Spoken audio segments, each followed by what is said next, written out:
Daniel's father sold the land on a Tuesday, not because he wanted to, because he had to. 63 years old, a hospital bill he couldn't argue with, and a piece of property that had been in the family for 30 years. Gone, in a week.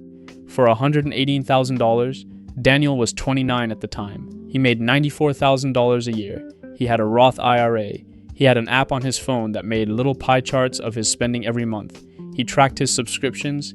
He read the financial subreddits. He did the things people in 2026 do when they believe they are being responsible with money. And he stood in his father's driveway and watched a man he didn't recognize sign the papers and hand over a cashier's check. Here's the part that never left him.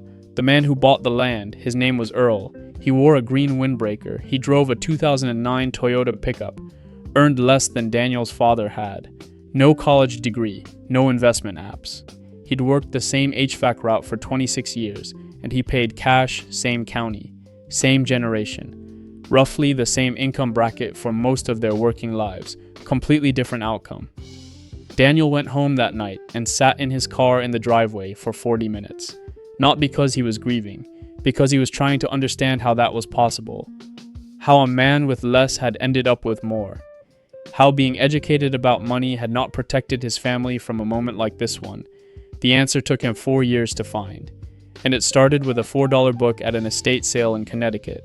The book was old, printed in 1961. The author's name didn't ring any bells then, and it probably won't now.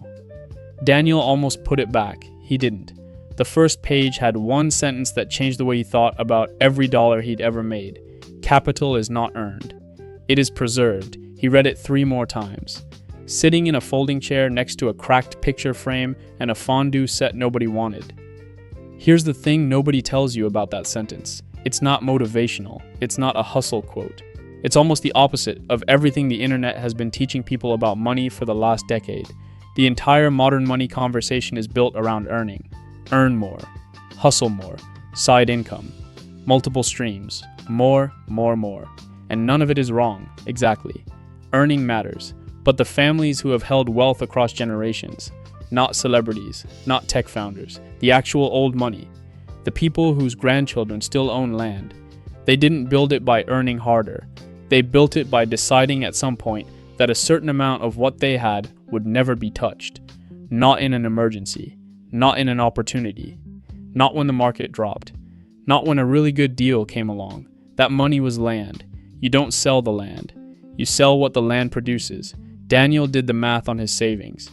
He had $21,000 at the time.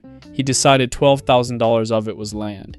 He moved it to a brokerage account, put it in a basic index fund, and then, and this is the part most people can't do, he stopped watching it, not forever. Just long enough for it to stop feeling like a number he needed to manage and start feeling like something he'd already decided about. The first month was uncomfortable. By the 3rd month, something had shifted. He stopped measuring what he had. He started measuring what he'd committed never to spend. Those are not the same number. And the difference between them is where wealth actually lives. Here's where it gets interesting. Because Daniel didn't become wealthy by finding some secret investment. He didn't time anything. He didn't get lucky. What changed was much simpler, and honestly more embarrassing to admit. He stopped performing. See, there's a tax that almost nobody talks about in personal finance. Not income tax, not capital gains. The performance tax, it's the money you spend to signal to other people, and to yourself, that you're doing okay. The car that costs $200 a month more than transportation requires. The apartment in the neighborhood you can't quite afford because of what it says about you. The dinners, the trips, the wardrobe updates, the version 2 of the version 1 that still works perfectly fine. None of it feels like performing when you're doing it. It just feels like living. Until you run the math. Daniel had a coworker. We'll call him Marcus. Marcus made $91. He drove a BMW. The payment was $680 a month. He talked about it the way some people talk about rent, with a kind of resigned, almost proud exhaustion. Like the suffering was proof of good taste. $680 a month. For 60 months is $40. $800 out the door before interest. That's just the payment. But here's the number Marcus never saw: $680 a month. Invest instead at a modest 8% return over 25 years is $621,000. not the car, not the status, not the thing he upgraded to 3 years later, $621,000. Think about that for a second. That's not a lecture about BMWs. Marcus can drive whatever he wants. But Marcus also told Daniel once, over lunch, that he was pretty sure he'd be working until 70, and said it like it was just a fact. Like weather. It wasn't weather. It was math. The car didn't cost $40,000. The car cost him 6 years of retirement. Daniel drove the same car for 7 years. It was a 2017 Honda Accord. Not impressive. Not embarrassing. Just a car that ran. He stopped apologizing for it around year 3. And something strange happened. In certain rooms, the kind of rooms where things get decided, people started taking him more seriously. Not because he'd demonstrated wealth, because he'd stopped demonstrating need. There's a composure to someone who isn't performing. People mistake it for confidence. They're not entirely wrong. What it actually is the absence of the low-frequency anxiety that comes from spending ahead of where you actually are. You have nothing to maintain. The armor gets lighter. His savings rate went up without his income changing. That part still gets him. Now here's the practical part. Because Daniel's story only matters if it gives you something to work with. If you're currently living paycheck to paycheck and this all sounds theoretical, it's not. The first move isn't investment strategy. It's identification. Take your savings, whatever you have. Even if it's $3,000. Even if it's $800. Look at it and ask, what portion of this would I genuinely never spend? Not never spend under ideal circumstances. Under any circumstances. That number is your land. Separate it. Name it differently in your head. It's not savings. It's principal. Savings gets spent. Principal doesn't. If the number right now is 0, that's where you start. Not with investing. Not with budgeting apps. With finding the first $500 that you treat differently than everything else you own. If you're in the middle, you've got some saved, you're putting into a 401k, you feel okay but not ahead. The question is the performance tax. Not every purchase. The reflex purchases. The things you buy not because you thought about them, but because the algorithm put them in front of you at a moment when you were tired, or stressed, or bored. Those aren't small. Over 5 years, reflex spending for the average American household runs somewhere between $8,000 and $14,000. That's not a budget problem, that's a focus problem.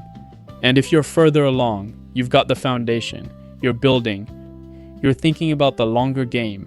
The rule that takes the longest to feel is the one about your name, not your brand, not your following. Your name in the old sense, is what the room believes about you when you're not in it. It's the answer to the question, can this person be trusted with something important? It compounds, slowly, quietly, in a way that never shows up on a dashboard. Daniel turned down a deal once that would have made him $14,000 in 6 weeks. The person offering it cut corners in ways that would have attached Daniel's name to the cutting. He said no. The discomfort lasted 3 days. 18 months later, someone who'd heard about that no made an introduction. The project that came from it paid $22,000. One invoice. He'd never written that number before. He held the number. They paid it. The reputation had started earning on its own. That's not a networking tip. That's a compounding principle applied to something other than money. Daniel is 43 now. His principal has never been touched. It's sitting at $340,000. He owns 2 properties. His consulting business runs without his full attention most of the week. He works 4 days. The 5th day he spends on things that won't pay for years. Relationships, slow bets, the kind of work that has no launch date. Last spring, he bought back his father's land. Not with a windfall. Not with a lucky trade. With 14 years of not touching the principal. 14 years of driving the car that ran. 14 years of quietly, steadily, undramatically doing the thing that didn't feel like anything while he was doing it. There was no ceremony. He didn't post about it. He walked the property on a Thursday afternoon. The light was coming through the trees the way it does in late April. He stood at the far edge, where the land dips toward a dry creek bed, and he thought about Earl in the green windbreaker, not with resentment. With something closer to understanding, Earl had known something Daniel's father hadn't. Not because Earl was smarter. Because somewhere along the way, somebody had told Earl the right thing about money, or Earl had figured it out and Earl had simply believed it long enough for it to become true. Capital is not earned. It is preserved. Daniel stood there for a while. Then he drove home in his car. It's a 2019 now. Still nothing to look at, still running.